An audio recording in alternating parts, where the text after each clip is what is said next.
Thanks for being here this evening. Elections are always a choice. I think you can see the contrast is fairly stark between the two of us.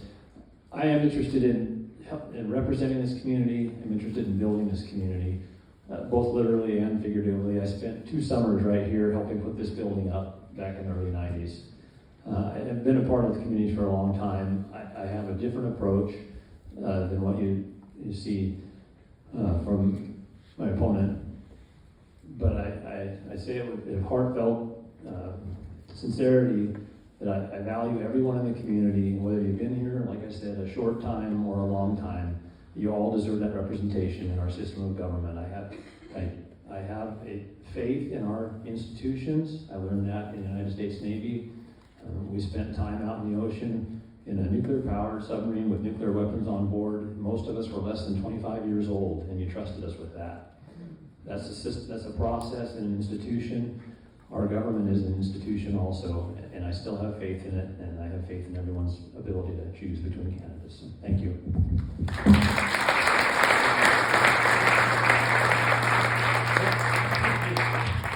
Yeah, Scott Herndon, Republican. Okay. I'm Scott Herndon, and I appreciate the opportunity to be your senator for the past 2 years.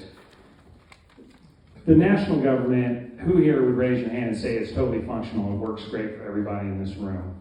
I don't think anybody's going to do that. State government's not much different. What happens down in Boise is there's a groupthink that happens. I'm going to tell you a story briefly. House Bill 25 last year was almost the last day of session. It's what we call one of the hostage bills. It was going to basically give the state control over the local area right around the Capitol, and it was going to prohibit you guys from meeting down there and exercising your First Amendment rights to meet in the park or stand on the steps and protest your government. And everybody in the room, it's a short bill, it was like 1 page, and everybody in the room, Republicans, Democrats, were about to vote for that bill. It was going to be an easy yes. It's what happens down there. Groupthink and malaise, an easy yes. And what I did, I had this, I'm looking at the bill, and I always have the Constitution in mind. Whether you're Democrat or Republican, what's in the Constitution? This is First Amendment issue. And I stood up on the floor, and I was that one group, everybody's going this way, and I was that one guy that stood up and said, hold on a second, this thing violates the First Amendment. And I debated that, and we pulled the bill, fixed it, and passed it. You need people down there to be your watchdog for everybody, Democrat or Republican. I want to continue to do that for you. My name is Scott Herndon. Thanks.